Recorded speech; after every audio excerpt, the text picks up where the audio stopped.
নমস্কার, journey with Chhoton চ্যানেলের পক্ষ থেকে আমি ছোটন আপনাদের সবাইকে স্বাগত জানিয়ে আবার একটা নতুন ভিডিও শুরু করছি। আজকে আমি আমার এই ভিডিওর মাধ্যমে আপনাদের কলকাতা শহরের মধ্যেই দুটি প্রাচীন ও জাগ্রত মন্দির দর্শন করাবো।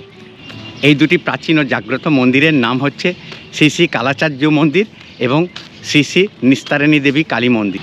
এই দুটি প্রাচীন মন্দির আপনারা কিভাবে যাবেন এবং এই মন্দিরের খোলা ও বন্ধের সময়সূচি, মন্দিরের সংক্ষিপ্ত ইতিহাস সব আমি আজকে আমার এই ভিডিওর মাধ্যমে আপনাদের জানাবো এবং দেখানোর চেষ্টা করব। এই মন্দিরে যেতে গেলে সবথেকে সহজ যানবাহন হচ্ছে মেট্রো। আমি এখন আমার এই নিউ টাউনের বাড়ি থেকে সবথেকে কাছে মেট্রো স্টেশন হচ্ছে সেক্টর 5। এই সেক্টর 5-এ যাব। সেক্টর 5 থেকে মেট্রো ধরে স্প্ল্যানেড এবং স্প্ল্যানেড থেকে কবি সুভাষ দক্ষিণেশ্বরের যে মেট্রো রুটটা আছে সেইখানে আবার মেট্রো চেঞ্জ করে আমি চলে যাব গিরিশ পার্কে। এই গিরিশ পার্ক থেকে 10 মিনিট হাঁটা পথে এই দুটি মন্দির আমরা দর্শন করতে পারবো। চলুন তাহলে আজকের ভিডিও শুরু করা যাক সেক্টর 5 মেট্রো স্টেশন থেকে। আমি যেহেতু নিউ টাউনে থাকি তাই আমার জার্নি শুরু হলো সেক্টর 5 মেট্রো স্টেশন থেকে। সেক্টর 5 থেকে প্রথমে এলাম স্প্ল্যানেড মেট্রো স্টেশনে, তারপর কবি সুভাষ থেকে দক্ষিণেশ্বর মেট্রো ধরে চলে এলাম গিরিশ পার্ক মেট্রো স্টেশনে। 3 নম্বর গেট দিয়ে বেরোচ্ছি এখন গিরিশ পার্কে।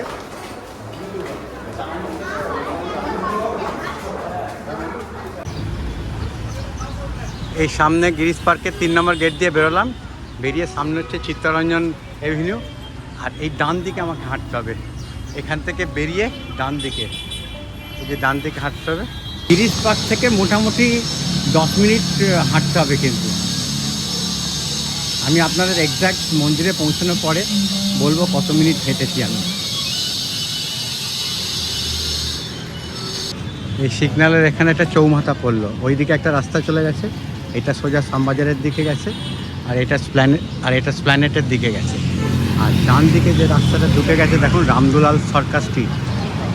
এই রামদুলাল সরকার স্ট্রিট থেকে সোজা আমাকে প্রায় 5-6 মিনিট হাঁটতে হবে। এই রামদুলাল সরকার স্ট্রিটের ভেতর ঢুকে গেলাম, ঢোকার পরে কিছুটা হাঁটার পরে বাঁ দিকে এই মন্দিরটা পড়বে।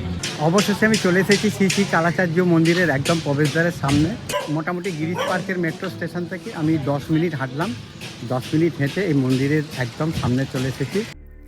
আমরা চলে এসেছি উত্তর কলকাতার প্রায় 100 বছরের প্রাচীন এক অপূর্ব রাজস্থানের লাল পাথর দিয়ে নির্মিত মন্দিরের সামনে।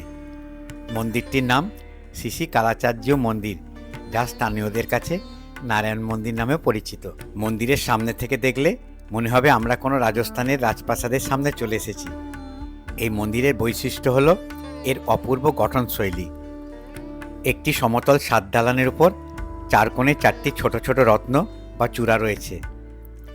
তার মাঝখানে রয়েছে একটি বড় রত্ন। মাঝের রত্নের উপর রয়েছে একটি 13 রত্নের মন্দির। রত্নগুলির ঠিক নিচে রয়েছে 3 খিলান বিশিষ্ট প্রবেশদ্বার। প্রবেশদ্বারের উপরে ও পাশে রয়েছে সূক্ষ্ম নকশা ও অলঙ্কৃত কারুকার্য। ছাদের ঝুল বারান্দার কার্নিসের নিচে ভারবাহ হিসেবে বিভিন্ন বাদ্যযন্ত্র বাজানো 25টি বাদকবৃন্দের ছোট ছোট মূর্তি। মূর্তিগুলি নিখুঁতভাবে বানানো হয়েছে।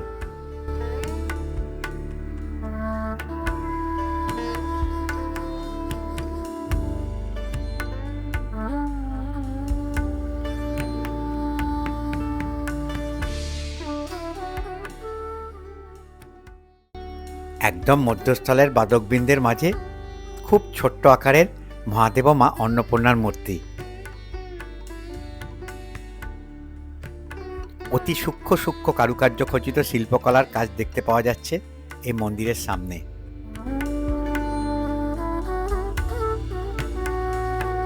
মূল প্রবেশদ্বারের একদম মাঝখানে রয়েছে গরুর দেবতার মূর্তি।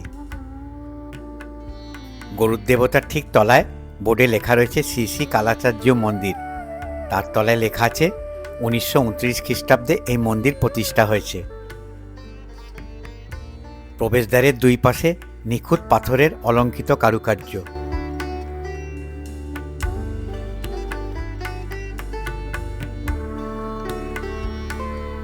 সামনের জানলাগুলি ভালোভাবে দেখলে বোঝা যায় কতটা যত্ন ও শিল্প নৈপুণ্যে নির্মাণ হয়েছে প্রতিটি অংশ।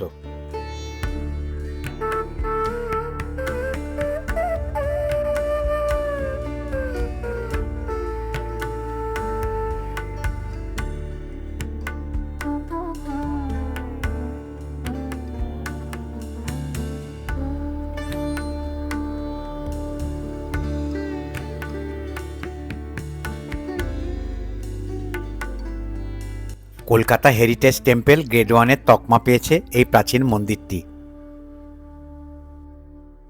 মন্দির এখন বন্ধ আছে, 5:30টার সময় খুলবে, তাই আমি বাইরে অপেক্ষা করছি।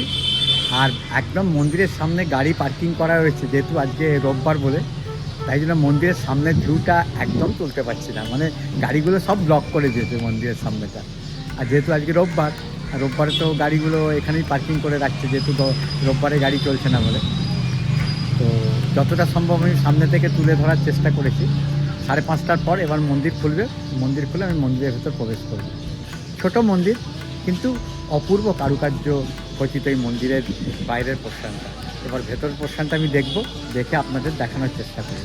মন্দিরের আলো জ্বলে গেছে, এবার মন্দিরের বাইরেটা দেখাচ্ছি আপনাদের, কি অপূর্ব দেখাচ্ছে। আলো জ্বালার পর মন্দিরটি অপরূপ দেখাচ্ছে।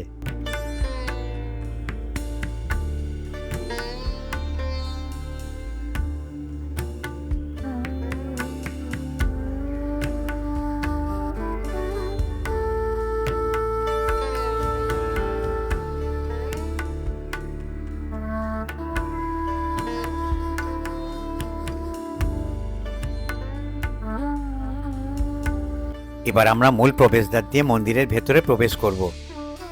প্রবেশ করেই সামনে বেশ বড় অলিন্দ বা প্রার্থনাগৃহ।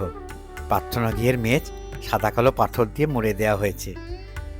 অলিন্দে প্রেক্ষাগৃহের মতো সুন্দর ঝুল বারান্দা। সামনে 3 খিলান বিশিষ্ট গর্ভগৃহ। গর্ভগৃহে 3টি কারুকার্যখচিত কাঠের প্রবেশদ্বার। মধ্যস্থলের কাঠের প্রবেশদ্বারের সামনে কোলাপসেবল গেট। 2 প্রবেশদ্বারের পাশে ভগবান কৃষ্ণের লীলার নানান চিত্র মূর্তির আকারে খোদাই করা আছে।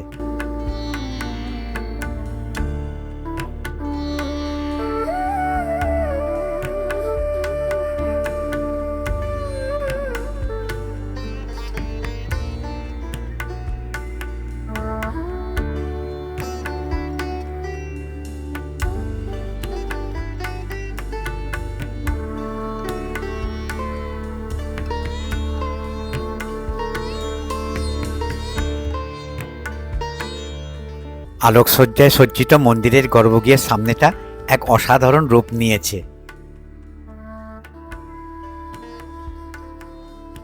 গর্ভগৃহের প্রবেশদ্বারের উপরে মধ্যস্থলে ভগবান বিষ্ণুর অনন্ত সজ্জার রঙিন চিত্র খোদাই করা আছে। এক পাশে ভগবান রাম সীতার মূর্তি খোদাই করা ও আরেক পাশে রাধাকৃষ্ণের মূর্তি বসানো।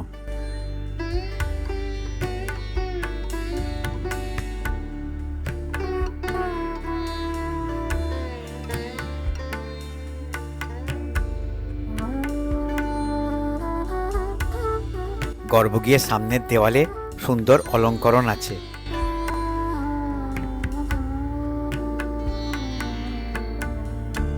মন্দিরের গর্ভগৃহে শ্বেতপাথরের বেদির 2 পাশে 2টি হাতির মূর্তি।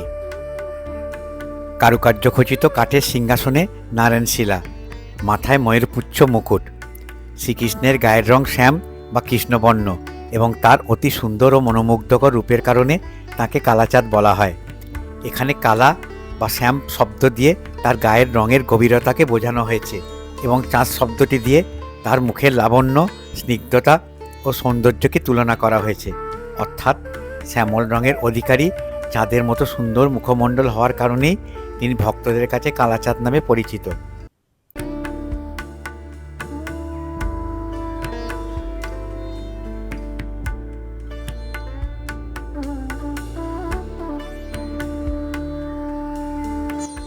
মন্দির সকাল 7:30 থেকে 10টা, আবার বিকেল 5:30 থেকে রাত 9টা অবধি খোলা থাকে।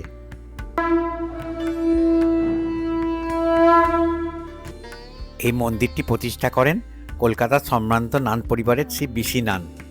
এই পরিবারের মালিকাধীন কলকাতার অন্যতম বড় বাজার, যার নাম মানিকতলা বাজার। না, আপনার ভিডিও ভীষণ ভালো লাগে এবং আমরা ইন্সপায়ার্ড। আচ্ছা আচ্ছা একদম। না, আমার মাঝখানে খুব শরীর খারাপ হয়েছিল, আমি নার্সিংয়ে ভর্তি ছিলাম, প্রায় 1 মাস ছিলাম। আমার একদম এই সবে আবার বেরিয়েছি করতে, বাড়ি থেকে বেরোতে দিচ্ছে না। আমি বললাম না, আমার ভালো লাগছে না, আমি বেরোই। এই কালাচার্য মন্দির থেকে আমি বেরিয়ে ডান দিকে আবার মেন রাস্তা থেকে যাচ্ছি। এই সোজা গেলে কিন্তু সেই চিত্তরঞ্জন এভিনিউ, গিরিশ পার্ক যে মেট্রো স্টেশন উঠলাম সেইখানে যাব। তো তো তার আগে সামনে একটা গলি পড়বে, গলির ডান দিকে ঘুরলেই কিন্তু নিস্তারিণী মায়ের মন্দির। চলুন আপনাদের নিস্তারিণী মায়ের মন্দিরটা দর্শন করিয়ে দিই। এ দেখুন সামনে যে ডান দিকের গলিটা ঢুকে গেছে, এটা হচ্ছে বেথুন্ড। শ্রী শ্রী কালাসার্য মন্দিরের সামনে থেকে আমি বেরিয়ে সোজা এলাম, এসে ডান দিকে ঘুরলেই এই রাস্তাটার নাম হচ্ছে বেথুন্ড। এইখান দিয়ে মায়ের মন্দির দর্শন করা যাবে, কিন্তু মন্দিরের বিগ্রহের ছবি কিন্তু তুলতে দেয় না। আমি বাইরে থেকে আপনাদের দেখাচ্ছি। মন্দিরের প্রবেশের ডান দিকে প্রথমেই পড়বে পুজোর ডালা ও সর্বপ্রকার পুজোর সামগ্রী কেনার দোকান। মোটামুটি কোন দিন বেশি ভিড় হয়? শনি মঙ্গলবার। আচ্ছা, এখানে ডালা কীরকম? যেমন ইচ্ছা তো নিতে পারে। আচ্ছা 25 টাকাও নিতে পারে, প্রসাদ 10 টাকা, মালা 10 টাকা, ধূপ মোমবাতি 5 টাকা। আচ্ছা, আর এমনি প্যারা ট্যারা দিয়ে যদি এ হয়? ওই তো প্যারা 10 টাকা, মালা 10 টাকা, ধূপ মোমবাতি 5 টাকা, 25 টাকা। 25 টাকা। আচ্ছা আচ্ছা। মালা 5 টাকা, ধূপ মোমবাতি 5 টাকা, প্রসাদ 10 টাকা। আচ্ছা, মন্দির যখন খোলে আপনারা দোকান খুলে যায় না মোটামুটি? 1 ঘন্টা আগে থেকে খুলবে। আচ্ছা। মন্দিরের প্রবেশের ডান দিকে ইটের ঢিবির উপরে বালি রাখা আছে মোমবাতি ও ধূপ মাকে নিবেদন করে রাখার জন্য। প্রবেশদ্বার থেকে মন্দিরের মেঝ শ্বেতপাথর দিয়ে বাঁধানো, লোহার প্রবেশদ্বার।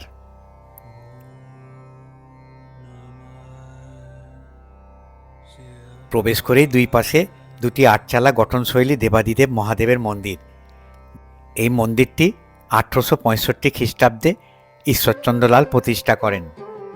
স্বর্গীয় ঈশ্বরচন্দ্রের প্রতিবেশী কৃষ্ণচন্দ্র সিংহ বারাণসী থেকে কষ্টি পাথরের দক্ষিণাকালীর একটি মূর্তি তৈরি করে আনেন, কিন্তু কোনো কারণে বিগ্রহটি প্রতিষ্ঠা করতে না পেরে মূর্তিটি ঈশ্বরচন্দ্রকে দিয়ে দেন। পরে ঈশ্বরচন্দ্র বেথুন্ডতে এই নবরত্ন মন্দিরটি নির্মাণ করেন এবং 1865 খ্রিস্টাব্দের রথযাত্রার শুভ দিনে বিগ্রহটি প্রতিষ্ঠা করেন। দুটি মন্দিরের সামনেই দর্শনার্থীদের শ্বেতপাথর দিয়ে মোড়া সুন্দর বসার ব্যবস্থা। দেবাদিদেব মহাদেব এখানে কষ্টি পাথরের শিবলিঙ্গ রূপে বিরাজ করছেন।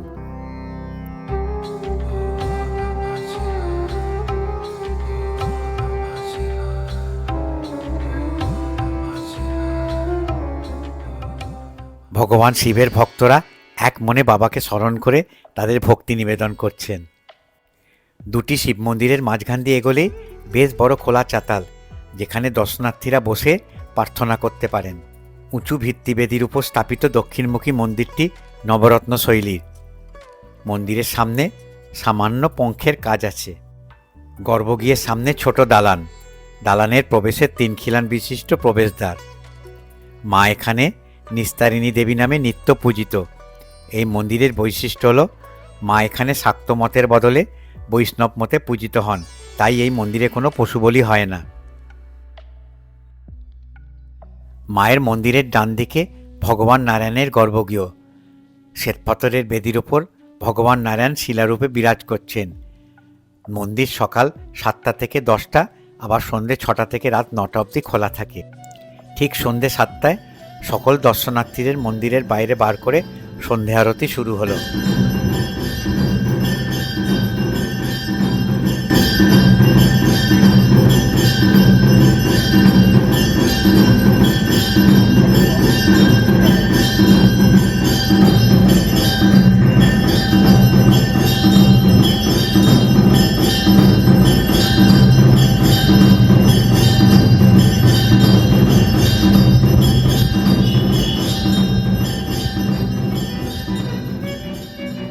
আশা করি আজকের ভিডিওটা আপনাদের ভালো লাগলো।